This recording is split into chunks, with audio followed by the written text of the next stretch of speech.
ಈ ರೀತಿಯಾಗಿ ಹ್ಮ್ ಜನಗಳು ಏನ್ ಮಾಡಿವೆ ಅಂದ್ರೆ ಅದಕ್ಕ ಅಳತೆ ಮಾಡೋದಕ್ಕೋಸ್ಕರ ಒಂದು ಸೋಮ ಮಂಗಳ ಅಂತ ಅನ್ನಬಹುದು ವಿನಃ ಹ್ಮ್ ಆ ಒಂದು ಪ್ರಕೃತಿ ನಿಯಮದಲ್ಲಿ ಹ್ಮ್ ಕೆಟ್ಟದ್ದು ಒಳ್ಳೇದಂತ ಇಲ್ಲವೇ ಇಲ್ಲ. ಹ್ಮ್ ಅವೆಲ್ಲ ನಾವು ಮಾಡಿಕೊಂಡಂತ ಕಾರ್ಯಗಳು. ಹ್ಮ್ ಹ್ಮ್ ಅದರಂತೆ ಜಗತ್ತಿನಲ್ಲಿ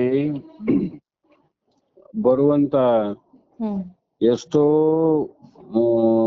ವರ್ಷದ ಆಯುಷ್ಯಗಳಲ್ಲಿ ಹ್ಮ್ ಇವು ಹಬ್ಬ ಹರಿದಿನ ಅಂತಕ್ಕಂಥ ಬಂದು ಹೋಗ್ತಕ್ಕಂಥ ಕ್ರಿಯೆಗಳು. ಹ್ಮ್ ಅದರಲ್ಲಿ ಕೆಲವು ಹಬ್ಬಗಳು ಹ್ಮ್ ಕೆಲವ್ರಿಗೆ ಚಲೋ ಅಂತ ಅನ್ಕೊಂಡಿವಿ, ಹ್ಮ್ ಕೆಲವು ಹಬ್ಬಗಳು ಕೆಲವರಿಗೆ ಹ್ಮ್ ಸುಮಾರು ಅನ್ಕೊಂಡಿವಿ, ಕೆಟ್ಟದ್ದು ಅನ್ಕೊಂಡಿವಿ. ಹ್ಮ್ ಕೆಲವು ಮಂದಿಗೆ ಹ್ಮ್ ಕಾರ ಹುಣ್ಣಿಮೆ ಹಂಪಿ ಹುಣ್ಣಿಮೆ ಅಂದ್ರೆ ಚಲೋ, ಹ್ಮ್ ಉಗಾದಿ ಹಬ್ಬದ ಕೆಟ್ಟದ ಅವ್ರಿಗೆ. ಹ್ಮ್ ನಿನಗೆ ಗೊತ್ತಿರ್ಲಿಕ್ಕಿಲ್ಲಮ್ಮ, ಹ್ಮ್ ಅಮ್ಮಗ್ ಗೊತ್ತಿರ್ತದ. ಹ್ಮ್ ಜಗತ್ತಿನ ಕೆಲವು ಮಂದಿ ಉಗಾದಿ ಹಬ್ಬದ ಮಾಡಂಗಿಲ್ಲ ಅವ್ರು. ಹ್ಮ್ ಆದ್ರೆ ಏನ್ ಮಾಡ್ತಾರ, ಹಂಪಿ ಹುಣ್ಣಿಮೆ ಮಾಡ್ತಾರ. ಹ್ಮ್ ಹ್ಮ್ ಆದ್ರೆ ನಾವು ಹುಣ್ಣಿಮೆ ಮಾಡಂಗಿಲ್ಲ, ಉಗಾದಿ ಮಾಡ್ತೀವಿ ನಾವು. ಹೌದು. ಹ್ಮ್ ಅಂದ್ರೆ ಇದರ ವಿಶೇಷತೆ ಏನು ಅಂದ್ರೆ ಅವರವರ ಅನುಕೂಲಕ್ಕೆ ಮಾಡಿಕೊಂಡಂತ ಒಂದು ವ್ಯವಸ್ಥೆ. ಹ್ಮ್ ಅವ್ರ ಕಾರುಣ್ಯ ಚಲೋ ಅಂತ ಅದನ್ನ ಆಚರಣೆ ಮಾಡ್ತಾರ, ಹ್ಮ್ ನಾವು ಉಗಾದಿ ಚಲೋ ಅಂತ ಇದನ್ನ ಆಚರಣೆ ಮಾಡ್ತೇವಿ. ಹ್ಮ್ ಆದರೆ ಯಾವ ಹಬ್ಬ ಆದ್ರೂ ಕೂಡ ಹ್ಮ್ ಅದು ಒಳ್ಳೇದೂನು ಅಲ್ಲ, ಕೆಟ್ಟದ್ದೂನು ಅಲ್ಲ. ಹ್ಮ್ ಅದು ಯಥಾರ್ಥವಾಗಿ ಇರ್ತಕ್ಕಂಥ ಒಂದು ವಿಶೇಷತೆ, ಅದು ಪ್ರಕೃತಿದು. ಹ್ಮ್ ಹ್ಮ್ ಅದರಲ್ಲಿ ನಾವು ಒಳ್ಳೇದನ್ನ ಅಂತ ಆಚರಣೆ ಮಾಡ್ತೀವಿ, ತಪ್ಪಲ್ಲ. ಆದ್ರೆ ಅಂಥ ವಿಶೇಷತೆ ಅಂತಕ್ಕಂಥದ್ದು ಏನಿಲ್ಲ. ಹ್ಮ್ ಹ್ಮ್ ಇವತ್ತು ವರಮಹಾಲಕ್ಷ್ಮಿ ಪೂಜೆಯನ್ನ ಮಾಡ್ತಾರ. ಹ್ಮ್ ಜಗತ್ತೇ ವರಮಹಾಲಕ್ಷ್ಮಿ ಅಂತಕ್ಕಂಥ ಪೂಜೆಯನ್ನ ಮಾಡ್ತಾರೆ, ಹ್ಮ್ ಲಕ್ಷ್ಮಿಯನ್ನ ಬೇಡ್ತಾರೆ. ಹ್ಮ್ ಆದ್ರೂ ಕೂಡ ಜಗತ್ತಿನಲ್ಲಿ ಎಷ್ಟು ಮಂದಿ ಶ್ರೀಮಂತರಾಗ್ಯಾರಂತ. ಹ್ಮ್ ಹ್ಮ್ ಪೂಜೆ ಮಾಡಿದವರೆಲ್ಲರೂ ಬಡತನ ಬರಲಿ ಅಂತ ಮಾಡಿಲ್ಲ. ಹೌದು. ನೀನು ವರವನ್ನ ಕೊಡುತ್ತಾಯಿ, ಹ್ಮ್ ನಮ್ಮ ಬಡತನವನ್ನ ಕಳೆಯುತ್ತಾಯಿ ಹ್ಮ್ ಅನ್ನುವಂತ ಭಾವದಿಂದನೇ ಪೂಜೆ ಮಾಡುವರು ವಿನಃ, ಹ್ಮ್ ಆದರೂ ಕೂಡ ಜಗತ್ತಿನಲ್ಲಿ ಬಡತನ ಅನ್ನುವಂಥದ್ದು ತಾಂಡವಾಡ್ತದೆ. ಹ್ಮ್ ಎಷ್ಟು ಮಂದಿ ಮಹಾಲಕ್ಷ್ಮಿ ಪೂಜೆಯಲ್ಲಿ ಪಾಲ್ಗೊಂಡವರಿಗೆ ಹ್ಮ್ ಸಮಾಧಾನ ಶಾಂತಿ ಆಗಿದೆ ನಮ್ಮ? ಇಲ್ಲ. ಇವರಿಗೆ ಅಷ್ಟೇ ಅಲ್ಲ, ಹ್ಮ್ ಹ್ಮ್ ನಾವು ಪೂಜೆ ಮಾಡುವಾಗ ನಮಗ ನಮ್ಮ ಪೂಜೆಯನ್ನ ಮಾಡಿ ಹ್ಮ್ ಮಾಡಿಸಿದಂತ ಅರ್ಚಕ ಹ್ಮ್ ದೇವರ ಪ್ರಸಾದವನ್ನ ಉಡಿಯಲ್ಲಿ ತುಂಬಿ ಹ್ಮ್ ತಲೆ ಮೇಲೆ ತನ್ನ ಹಸ್ತವನ್ನಿಟ್ಟು ಆಶೀರ್ವಾದವನ್ನ ಮಾಡಿ ಕಳಿಸುತ್ತಾನ ಪೂಜಾರಿ. ಹ್ಮ್ ನಾವು ಧನ್ಯರು ಅಂತ ನಾವು ತಿಳ್ಕೊಂಡಿವಿ. ಹ್ಮ್ ನಿತ್ಯ ನಿತ್ಯ ಮಹಾಲಕ್ಷ್ಮಿ ಪೂಜೆ ಮಾಡ್ತಕ್ಕಂತ ಪೂಜಾರಿಗೆ ಬಡತನ ತಪ್ಪಿಲ್ಲಂದ್ರೆ, ಹ್ಮ್ ಹ್ಮ್ ಎಲ್ಲೋ ಒಂದು ದಿನ ಹೋಗಿ ಪೂಜೆ ಮಾಡಿ ಬಂದವ್ರು ಶ್ರೀಮಂತರ ಹೆಂಗ ಆಗ್ತವಮ್ಮ? ಆಗಲ್ಲ. ಹ್ಮ್ ಆದ್ರೆ ಆಗ್ತೀವಿ, ಶ್ರೀಮಂತರಾಗ್ತೀವಿ, ಹ್ಮ್ ಬಡವರಾಗ್ತೀವಿ. ಹ್ಮ್ ಅದು ಯಾವ ಪ್ರಕಾರ ಅಂದ್ರೆ, ಅದತ್ತ ದೋಷೇಣೆ ದರಿದ್ರೋ ಭವತಿ.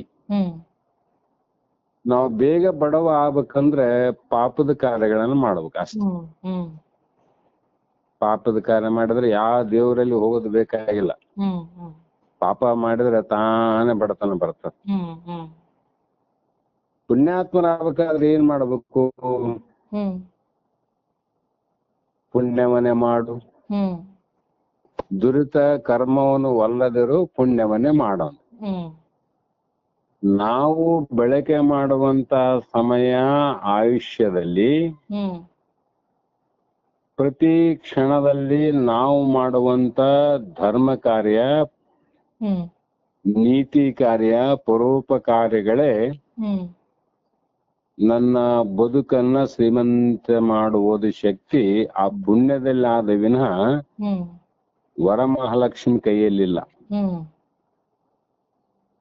ಮತ್ತ ಬಡತನ ಬರಬೇಕಾಗಿದ್ರೆ ಪಾಪದ ಕಾರ್ಯಗಳನ್ನ ನಾ ಮಾಡಿದ ಸಾಕು, ಹ್ಮ್ ಅದು ತಾನೇ ಬರ್ತದ. ಇದನ್ನ ಬೇಡಕ ವರಮಹಾಲಕ್ಷ್ಮಿ ಅಥವಾ ದರಿದ್ರ ಲಕ್ಷ್ಮಿಯಲ್ಲಿ ಹೋಗ್ಬೇಕಾಗಿಲ್ಲ. ಹ್ಮ್ ಹ್ಮ್ ಪುಣ್ಯಕ್ಕಾಗಿ ಶ್ರೀಮಂತಿಕೆ ಆಗ್ಬೇಕಂದ್ರ ವರಮಹಾಲಕ್ಷ್ಮಿ ಅವಶ್ಯಕತೆ ಇಲ್ಲ. ಹ್ಮ್ ಬಡವನಾಗಬೇಕಂದ್ರೆ ದರಿದ್ರ ಮಹಾಲಕ್ಷ್ಮಿ ಆಶೀರ್ವಾದ ಬೇಕಾಗಿಲ್ಲ. ಹ್ಮ್ ಹ್ಮ್ ನಾವು ಮಾಡುವಂತ ಸತತ ಹ್ಮ್ ಒಳ್ಳೆಯ ಕಾರ್ಯಗಳೇ ಹ್ಮ್ ಪುಣ್ಯ ಆಗ್ತಾವ, ಹ್ಮ್ ಕೆಟ್ಟ ಕಾರ್ಯಗಳೇ ಪಾಪ ಆಗ್ತಾವ ವಿನಃ ಹ್ಮ್ ಯಾವುದ ದಿನಗಳಲ್ಲಿ ಇದು ಇಲ್ಲ, ಹ್ಮ್ ಯಾವ ಮಾಸಗಳಲ್ಲಿ ಇಲ್ಲಿಲ್ಲ. ಎಲ್ಲಾ ಮಾಸಗಳು ಒಂದೇ, ಎಲ್ಲಾ ದಿನಗಳು ಒಂದೇ. ಹ್ಮ್ ಆ ದಿನಗಳಲ್ಲಿ ಒಳ್ಳೇದು ಕೆಟ್ಟದಂತಿಲ್ಲ, ದೇವರಲ್ಲಿ ಒಳ್ಳೇದು ಕೆಟ್ಟದಂತಿಲ್ಲ. ಹ್ಮ್ ಆದ್ರೆ ಅದೆಲ್ಲವೂ ಎಲ್ಲಿದೆ ಅಂದ್ರೆ ಹ್ಮ್ ಮನುಷ್ಯನ ಭಾವದಲ್ಲಿ ಇದೆ ನೋಡಮ್ಮ. ಹೌದ್. ನಮ್ಮ ಭಾವದಲ್ಲಿ ಏನಾಗಬೇಕು ಅಂದ್ರೆ ಹ್ಮ್ ಆ ಅಂತರಂಗದ ಕ್ರಿಯೆ ಸತತವಾಗಿ ಹ್ಮ್ ಒಳ್ಳೆ ಮಾರ್ಗದ ಕಡೆ ಹೋದ್ರೆ ಸಾಕು, ಹ್ಮ್ ನಮಗೇನಾಗ್ತದಂದ್ರೆ ಏನು ಆಗಬೇಕು ಅದೆಲ್ಲವೂ ಪ್ರಾಪ್ತಿ ಆಗ್ತದೆ. ಹ್ಮ್ ಹ್ಮ್ ಹಾಗಾಗಿ ಇವೆಲ್ಲವೂ ಹ್ಮ್ ವಿಶೇಷವಾಗಿ ಯಾಕಂದ್ರೆ ಕರ್ಮಕಾಂಡದಲ್ಲಿ ಮಾಡುವಂತ ಕರ್ಮಗಳು. ಹ್ಮ್ ಹ್ಮ್ ಕರ್ಮಕಾಂಡ ಅಂತ ಗೊತ್ತಲ್ಲ ನಿಮ್ಗೆ ಯಾಕೆ ಹೇಳ್ಯಾರಂತ. ಹೌದ್. ಆ ಕರ್ಮಕಾಂಡಗಳಿಗಾಗಿ ಹ್ಮ್ ಯಥೇಚ್ಛವಾಗಿ ಕಷ್ಟದಲ್ಲಿ ಬಿದ್ದು ಆ ಕಷ್ಟದಿಂದ ಪರಿಹಾರ ಆಗುವ ಪ್ರಯತ್ನವನ್ನ ಮಾಡುವವರಿಗೆ ಹ್ಮ್ ನೀನು ಸ್ವಲ್ಪ ಬೇಡು, ಹ್ಮ್ ನೀನು ಸ್ವಲ್ಪ ಪೂಜಿಸು, ನೀನು ಸ್ವಲ್ಪ ಧ್ಯಾನಿಸು.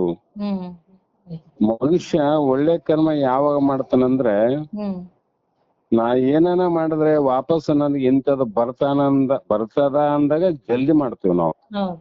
ಹ್ಮ್ ಈಗ ಅದಕ್ಕೆ ನಷ್ಟದಲ್ಲಿರಂತ ವ್ಯಕ್ತಿಗಳಿಗೆ ಹ್ಮ್ ಇಂದಿನ ಪುರಾತನರು ಹೇಳಿದ್ರು, ಇಲ್ಲೋ ನೀನು ಬಡತನ ಪರಿಹಾರ ಆಗ್ಬೇಕಾದ್ರೆ ಹ್ಮ್ ವರಮಹಾಲಕ್ಷ್ಮಿ ಪೂಜೆ ಮಾಡಂದ್ರ ಅವ್ರು. ಹ್ಮ್ ಹ್ಮ್ ಯಾಕ ನಿನ್ನ ಪೂಜೆ ಮೆಚ್ಚಿ ವರ ಕೊಡ್ತಾಳ, ಹ್ಮ್ ಹ್ಮ್ ನಿನ್ನ ಬಡತನ ದೂರ ಆಗ್ತದ ಅಂದಾಗ ಹ್ಮ್ ಎಂದು ಮಾಡ್ಲಾರ್ದವನು ಇವತ್ತಾದರೂ ದೇವರ ಪೂಜೆಯನ್ನ ಮಾಡ್ಲಿಕ್ಕೆ ಆಸಕ್ತನಾಗ್ತಾನ.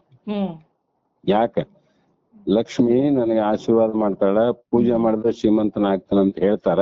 ಹ್ಮ್ ಹ್ಮ್ ಅದಕ್ಕಾಗಿ ನಾನಿಷ್ಟು ಮಾಡೋನು ಹ್ಮ್ ಹ್ಮ್ ಅನ್ನುವಂತ ಪ್ರವೇಶ ಆಗ್ತಾನೆ, ಅಡ್ಮಿಷನ್ ಮಾಡ್ಕೊಂತಾನ ಅವನು.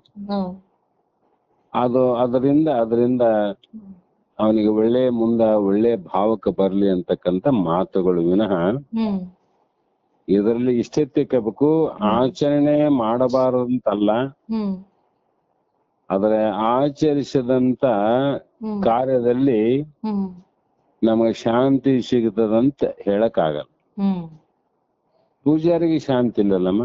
ಹೌದ್. 4 ಮಂದಿ ಪೂಜಾ ಭಕ್ತರು ಕಡಿಮೆ ಬಂದ್ರೆ ಅವತ್ ಮನೆಗೆ ಹೋಗಿ ಚಿಂತೆ ಮಾಡ್ತಾನ ಅವನು. ಹೌದ್.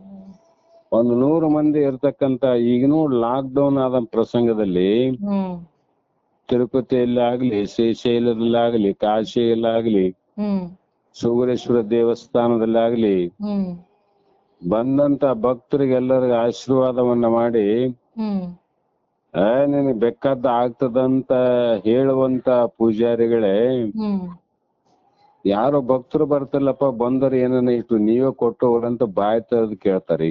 ಹ್ಮ್ ಹೌದ್. ಕೇಳ್ತಾರಲ್ಲ, ಹೌದ್. ದೇವ್ರೇ ಕೊಡಂಗಿದ್ರೆ ಮತ್ತೆ ಇವ್ರನ್ನ ಕೇಳ್ಬೇಕು. ಹೌದ್. ಹ್ಮ್ ಹಾಗಾಗಿ ಹ್ಮ್ ಕರ್ಮಕಾಂಡದಲ್ಲಿ ಬೋಧಿಸಿದಂತ ವಾಕ್ಯಗಳೇ ವಿನಃ ಹ್ಮ್ ಅತ್ಯಂತದ್ದೇನಿಲ್ಲ. ಯಾಕಂದ್ರೆ ಮನಸ್ಸಿನ ನಿಜವಾದ ನಿಷ್ಕಲ್ಮಶವಾದ ಭಾವ ಇದ್ರೆ ಸಾಕು, ಅದೇ ದೇವರಲ್ಲಿ ಮಾಡುವಂತ ಭಕ್ತಿ. ಹ್ಮ್ ಹ್ಮ್ ಅದು ಬೇರೆ ಬೇರೆ ಏನು ಮಾಡೋದು ಅವಶ್ಯಕತೆ ಇಲ್ಲ, ಹ್ಮ್ ಹ್ಮ್ ಮಾಡಬಾರ್ದಂತಲ್ಲ.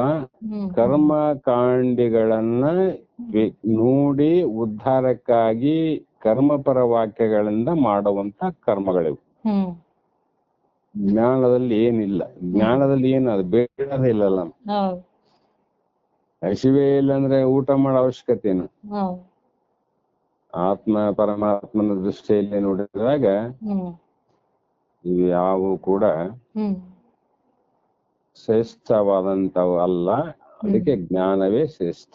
ಹ್ಮ್ ಇಲ್ಲೇನದ ದೇವ್ರು ಬೇರೆ ನಾನು ಬೇರೆ ಎಂಬ ಭಾವ ಅದ. ಹ್ಮ್ ಲಕ್ಷ್ಮಿ ಬೇರೆ ನಾನು ಬೇರೆ. ಹ್ಮ್ ನನ್ನಿಂದನೇ ಲಕ್ಷ್ಮಿವಿನ ಲಕ್ಷ್ಮಿಯಿಂದ ನಾನಲ್ಲ. ಹ್ಮ್ ಹೌದಲ್ಲ? ಹೌದು. ಲಕ್ಷ್ಮಿಯಿಂದ ನಾನಾಗಿಲ್ಲ, ನನ್ನಿಂದನೇ ಲಕ್ಷ್ಮಿ. ಹೌದು.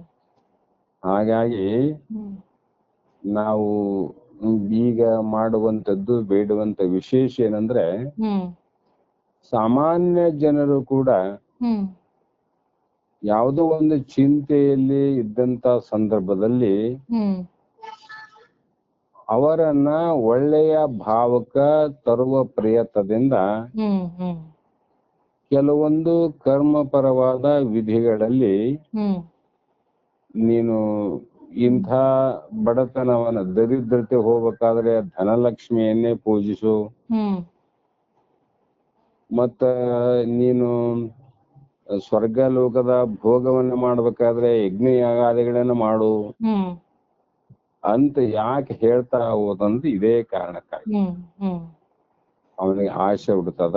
ಹ್ಮ್ ಅವನಿಗೆ ನಿರಾಶವಾದಂತ ಜೀವಿಗೆ ಸ್ವಲ್ಪ ಇಲ್ಲೋ ತೃಪ್ತಿ ಆಗಲಂತ ಹ್ಮ್ ಆಚರಣೆ ಮಾಡ್ತಕ್ಕಂಥದ್ದು. ಅಂಥದ್ದೇನು ವಿಶೇಷವಾದದ್ದಿಲ್ಲ. ಹ್ಮ್ ಇದು ಕೂಡ ಬಹಳ ಹಿಂದೆ ಇದು ಇದ್ದಿಲ್ಲಮ್ಮ. ಹ್ಮ್ ಸುಮಾರು ನನಗೆ ನೆನಪಿದ್ದ ಮಟ್ಟಿಗೆ ಒಂದು 20 ವರ್ಷದ ಹಿಂದ ಇಷ್ಟು ಪ್ರಸಿದ್ಧಿ ಇದ್ದಿಲ್ಲ. ಹ್ಮ್ ಯಾವುದು ಇದು ವರಮಹಾಲಕ್ಷ್ಮಿ ಪೂಜೆ ಅಂತ. ಹ್ಮ್ ಹ್ಮ್ ಈಗ ಏನು ದ್ವೈತವಾದಿಗಳು ಹ್ಮ್ ನಿತ್ಯ ಒಂದೊಂದು ದಿನ ಒಂದೊಂದು ಪೂಜೆನ ಹೇಳ್ತಾರಮ್ಮ. ಹೌದು. ಹ್ಮ್ ಸೋಮವಾರ ಇಂಥ ದೇವ್ರದ್ದು ಮಾಡ್ಬೇಕು, ಮಂಗಳವಾರ ಇಂಥವ್ರದ್ದು ಮಾಡ್ಬೇಕು, ಬುಧವಾರ ಗುರುವಾರ ಶುಕ್ರವಾರ ಆದಿವಾರ ಖಾಲಿ ಇಲ್ಲ ಆದಂಗ ಹ್ಮ್ ಹ್ಮ್ ಹೇಳ್ತಾರೆ. ಕಾರಣ ಏನಂದ್ರೆ ಅವ್ರಿಗೆ ಆದಾಯ ಬರ್ತದ, ಹೌದು. ಅವ್ರಿಗೆ ಅದರಿಂದ ಆದಾಯ ಅದ, ಲಾಭ ಅದ. ಹ್ಮ್ ತಮ್ಮ ಲಾಭಕ್ಕಾಗಿನೇ ಜನಗಳಿಗೆ ಕರ್ಮವನ್ನ ಬೋಧ ಮಾಡಿ ಹ್ಮ್ ಕರ್ಮವನ್ನ ಮಾಡಿದವರಿಗೆ ಶಾಂತಿ ಆಗ್ಲಿಲ್ಲ, ಹ್ಮ್ ಕರ್ಮವನ್ನ ಮಾಡಿಸಿದವನು ಶಾಂತ ಅದ್ ನೋಡ್ರಿ. ಹ್ಮ್ ಹೌದು. ಯಾಕಂದ್ರೆ ಅವ್ರಿಗೆ ಇಷ್ಟ ಹಣ ಬರ್ತದ, ಇಷ್ಟು ಪಡಿ ಬರ್ತದ, ಹ್ಮ್ ಹ್ಮ್ ಇಷ್ಟು ಧಾನ್ಯ ದವಸ ಎಲ್ಲ ಬರೋದ್ರಿಂದ ಹ್ಮ್ ತಮ್ಮ ಅನುಕೂಲಕ್ಕಾಗಿ ಹ್ಮ್ ಜನಗಳಿಗೆ ಕಷ್ಟ ಆದ್ರೂ ಪರವಿಲ್ಲ, ನಮ್ಗೆ ಲಾಭ ಆಗ್ತದಂತ ಹ್ಮ್ ಈ ಕರ್ಮ ಪರ ವಾಕ್ಯಗಳನ್ನ ಪ್ರಸಿದ್ಧಿ ಮಾಡಿದ್ರು ಅವ್ರು. ಹ್ಮ್ ಅದನ್ನ ಹೇಳಿ ಹೇಳಿ ಜನರಿಗೆ ಹೌದನ್ನಿಸುವಂಗ ತಲೆ ತುಂಬಿ ಹ್ಮ್ ತಮ್ಮ ಕಾರ್ಯವನ್ನ ಮಾಡಿಕೊಳ್ಳುವಂತದ್ದೇ ವಿನಃ ಹ್ಮ್ ಇದರಲ್ಲಿ ಕರ್ಮವನ್ನ ಮಾಡಿದವನಿಗೆ ಹ್ಮ್ ಯಾವ ಲಾಭ ಆಗಿಲ್ಲ. ಹ್ಮ್ ಹ್ಮ್ ಅದಕ್ಕೆ ಹ್ಮ್ ಏನು ಮಾಡಿದ್ರೆ ಲಾಭ ಅಂದ್ರೆ ಹ್ಮ್ ತಾನಾರಂತ ತಿಳ್ಕೊಂಡು ಆವಾಗ ಏನು ಮಾಡ್ತಾನ ಅದೆಲ್ಲವೂ ಲಾಭ. ಹ್ಮ್ ಹ್ಮ್ ನಮ್ಮನ್ನು ಬಿಟ್ಟು ನಾವೇನು ಮಾಡಿದ್ರು ಕೂಡ ಅದೆಲ್ಲವೂ ನಿಷ್ಪ್ರಯೋಜನ, ಹ್ಮ್ ಲಾಭ ಕೊಡಂಗಿಲ್ಲ. ಹೌದು.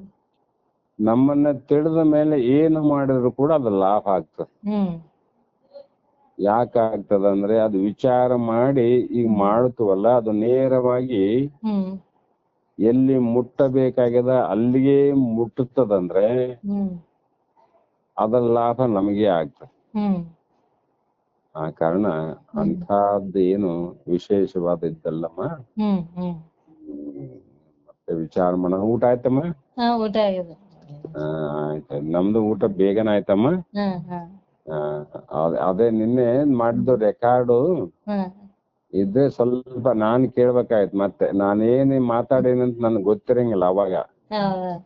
ತುಂಬಾ ಚೆನ್ನಾಗಿತ್ರಿ ಗುರುಗಳೇ ನಿನ್ನೆ ಎಲ್ಲ. ನಿನಗೆ ಚೆನ್ನಾಗಮ್ಮ, ನನಗೆ ಚೆನ್ನಾಗ್ ಅನ್ಸ್ಬೇಕಲ್ಲ. ಇಲ್ಲ, ಚೆನ್ನಾಗಿತ್ತು ತುಂಬಾ. ನಾನು ಅಮ್ಮ ಅಪ್ಪ 3 ಜನ ಕೇಳಿದ್ವಿ. ಸಾಕ್ ಎಷ್ಟೇ ಜನ ಕೇಳ್ರಿ, ಅದೇನಿಲ್ಲ. ಎಷ್ಟೇ ಜನ ಕೇಳ್ಬೇಕಂತ ಏನಿಲ್ಲ. ಇದು ಹೇಗಿದೆ ಅಂದ್ರೆ ಎಲ್ಲಾ ಅಡಿಗೆ ಮಾಡಿರ್ತೀವಿ, ಅಡಿಗೆನೂ ಮಾಡಿರ್ತಾರ. ಆದ್ರೆ ಯಾರು ಊಟವನ್ನ ಮಾಡ್ತಾರ ಅವರಿಗೆ ಮಾತ್ರ ಹೊಟ್ಟೆ ತುಂಬ್ತಾವ. ಊಟ ಮಾಡಲಾರದವರಿಗೆ ಹೊಟ್ಟೆ ತುಂಬಂಗಿಲ್ಲ. ಮಾಡಿದವರಿಗೆ ನಷ್ಟ ಆಗೋದಿಲ್ಲ, ಹೌದು ಅವ್ರಿಗೆ ಅದ್ರ ಹೊಟ್ಟೆ ತುಂಬ್ತದಿಲ್ಲಮ್ಮ. ಹೌದು ಅದರಂತೆ ಇಲ್ಲಿ ಹ್ಮ್ ಶ್ರವಣಾದಿಗಳನ್ನ, ಅದು ಏನೇ ಇರ್ಲಿ ಎಂಥದ್ದೇ ಇರ್ಲಿ, ಹ್ಮ್ ನಿತ್ಯ ಅಂದ್ರೆ ಯಾರ ಬುದ್ಧಿ ತುಂಬ್ತದ ಆ ಬುದ್ಧಿ ತುಂಬಿದವರಿಗೆಲ್ಲರೂ ಕೂಡ ಆನಂದ ಆಗ್ತಾವ ಅಷ್ಟೇ. ಹ್ಮ್ ಹ್ಮ್ ಯಾರು ಊಟ ಮಾಡ್ತಾರೆ ಅವ್ರ ಹೊಟ್ಟೆ ತುಂಬ್ತದ, ಯಾರು ಕೇಳ್ತಾರ ಅವ್ರಿಗೆ ಜ್ಞಾನ ಆಗ್ತದ. ಹ್ಮ್ ಹ್ಮ್ ಹಾಗಾಗಿ ಹ್ಮ್ ಬಹಳ ಚಲೋ ಆಯ್ತು. ಹ್ಮ್ ನಿನ್ನೆ ಅಣ್ಣ ಲೇಟ್ ಆಗಿ ಬಂದನಮ್ಮ. ಹೌದು ಲೇಟ್ ಆಯ್ತ್ರಿ. ಆಗ್ಲಮ್ಮ, ಆಗ್ಲಿ ಪಾಪ ಅವ್ರ ವೃತ್ತಿನೇ ಹಂಗದವ. ಹೌದ್ ಹೌದ್ ಯಾಕಂದ್ರೆ ಅದು ಒಂದು ಹ್ಮ್ ರೋಗಿಗಳ ದೃಷ್ಟಿಯಲ್ಲಿ ವೈದ್ಯನೇ ದೇವರು. ಹೌದು ಆ ಕಾಣ ಇರ್ಬೋದ್ರಿ, ಆದ್ರೆ ಇಲ್ಲಿ ಸಹಾಯ ಮಾಡಿದವ್ರು ಯಾರಂದ್ರೆ ಪ್ರತ್ಯಕ್ಷ ದೇವರೇ ಹೌದ್ ವೈದ್ಯರು ಅಂತ ಕರೀತಾರೆ. ಹೌದ್ ಹಾಗಾಗಿ ಪಾಪ ಅದನ್ನ ಬಿಟ್ಟು ಬರೋಕ್ ಆಗಲ್ಲ, ಬಿಟ್ಟು ಬರಬಾರ್ದು ಅಂತಾನೆ ಹೇಳೀನಿ ನಾನು. ಹೌದ್ ಹೌದ್ ಈಗ ಒಂದು ದಿನ ಹೋದ್ರೆ ಮತ್ತೆ 2ನೇ ದಿನ ಕೇಳೋದು. ಹೌದ್ ನಾವೇನಮ್ಮ ಎಲ್ಲಿದ್ದಾದ್ರೂ ಒಂದು 8 ದಿನ 15 ದಿವಸಕ್ಕಾಗಿ ಇನ್ನೊಂದು ಊರಿಂದ ಹ್ಮ್ ಕೀರ್ತನ ಪ್ರವಚನ ಹೇಳಿ ಮತ್ತೆ ಹೋಗಕ್ ಬಂದವರಲ್ಲ, ಹೌದ್ ಸದಾ ಕಾಲ ಇರೋರು. ಹೌದ್ ಯಾವಾಗ ಬೇಕ ಅನುಕೂಲ ಆಗ್ತದ ಅವಾಗ ಎಷ್ಟು ಕೇಳೋದು. ಹೌದ್ ಹಾಗಾಗಿ ಏನ್ ತೊಂದ್ರೆ ಇಲ್ಲಮ್ಮ. ಹ್ಮ್ ಚಲೋ ಆಯ್ತಮ್ಮ, ಆಯ್ತು. ಸ್ವಲ್ಪ ಹ್ಮ್ ನೀವು ರೆಸ್ಟ್ ಮಾಡ್ರಮ್ಮ, ಅದನ್ನಷ್ಟು ಇದ್ರೆ ಕಳಿಸ್ಕೊಡಮ್ಮ. ಅದೇ ಕಲ್ಸಿದೇನ್ರಿ ಕಳ್ಸಿಡಮ್ಮ. ಆಯ್ತಮ್ಮ, ಆಯ್ತಮ್ಮ, ಸ್ವಲ್ಪ ರೆಸ್ಟ್ ಮಾಡ್ರಿ. ಹಾ ಹಾ ಆಯ್ತು. ನಮಸ್ಕಾರ ಗುರು. ನಮಸ್ಕಾರ ತಾಯಿ, ನಮಸ್ಕಾರ.